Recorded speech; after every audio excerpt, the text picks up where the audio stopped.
আল্লাহ তাআলা প্রতি 100 বছরে একজন মুজাদ্দিদ পাঠায়।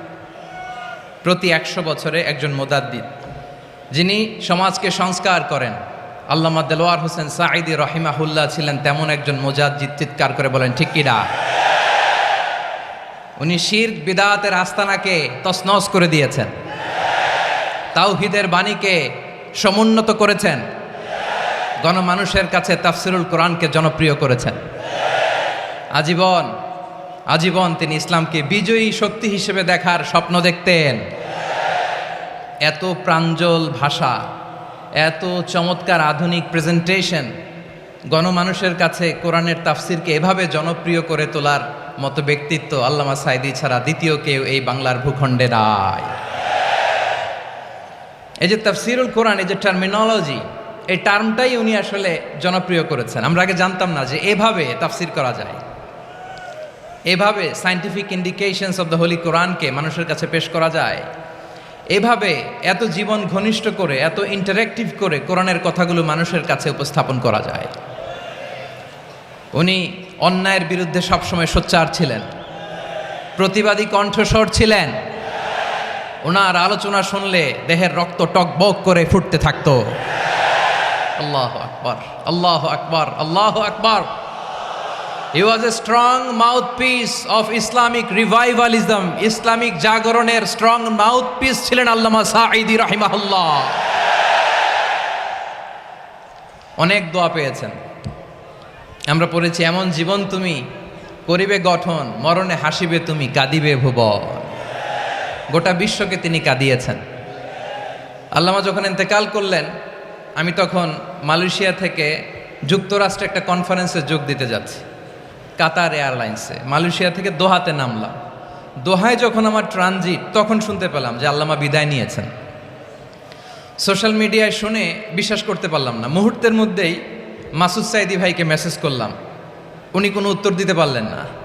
মাসুদ ভাইয়ের সাথে যখন কোলাকুলি করি, আমাদের শামীম ভাইয়ের সাথে যখন কোলাকুলি করি, মনে হচ্ছে আল্লামা সাঈদীর ঘ্রাণ পাই।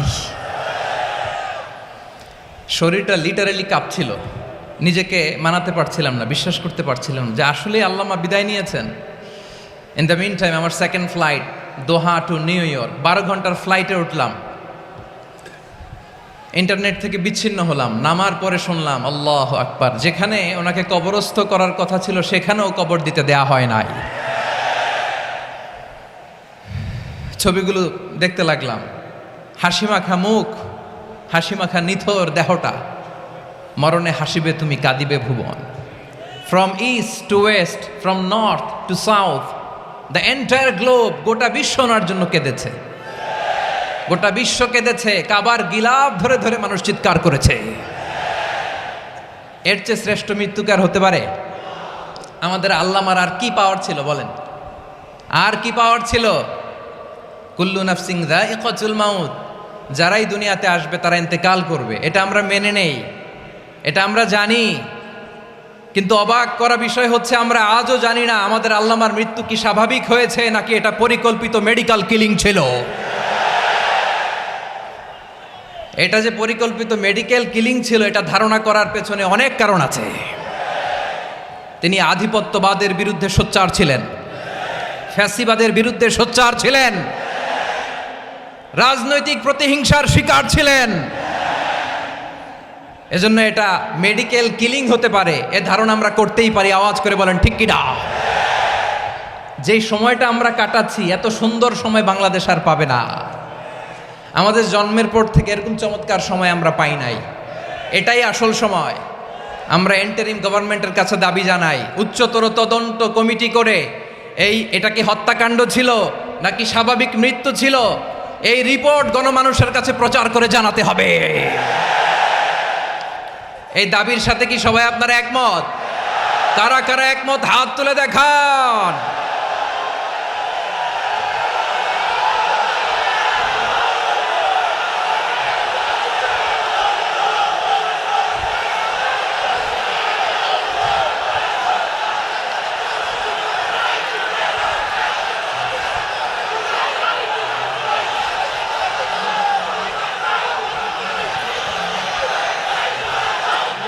আমার প্রিয় ভাইয়েরা, প্রিয় চট্টলাবাসী, আল্লাহ তাআলা তার এই মুখলেস গোলামকে তার জান্নাতুল ফেরদাউসের মেহমান হিসেবে কবুল করুক, তার জীবনের সকল খেদমাগুলোকে কবুল করুক, জান্নাতুল ফেরদাউসের আলা মাকামে তাকে মেহমান হিসেবে কবুল করুক। আল্লামা শহীদ দেলোয়ার হোসেন সাঈদ রাহিমাহুল্লাহ, উনি ছাড়াও এই ঐতিহাসিক ময়দানে কথা বলেছেন আল্লামা লুৎফুর রহমান রাহিমাহুল্লাহ। চলে গিয়েছেন আমাদেরকে ছেড়ে। তিনি বলতেন, ইনশাল্লাহ মিজান আবার আসবে। হুজুর আমি তো আসলাম, আপনি তো আমাদেরকে ছেড়ে চলে গেলেন। আল্লাহু আকবার, আল্লাহু আকবার, আল্লাহু আকবার। গলায় কোনো সুর ছিল না, সুর দিয়ে কথা বলতেন না, কিন্তু এত চমৎকার শব্দের বুনন, এত চমৎকার প্রেজেন্টেশন, এত চমৎকার ভাবে ঐতিহাসিক বর্ণনাগুলো তিনি উপস্থাপন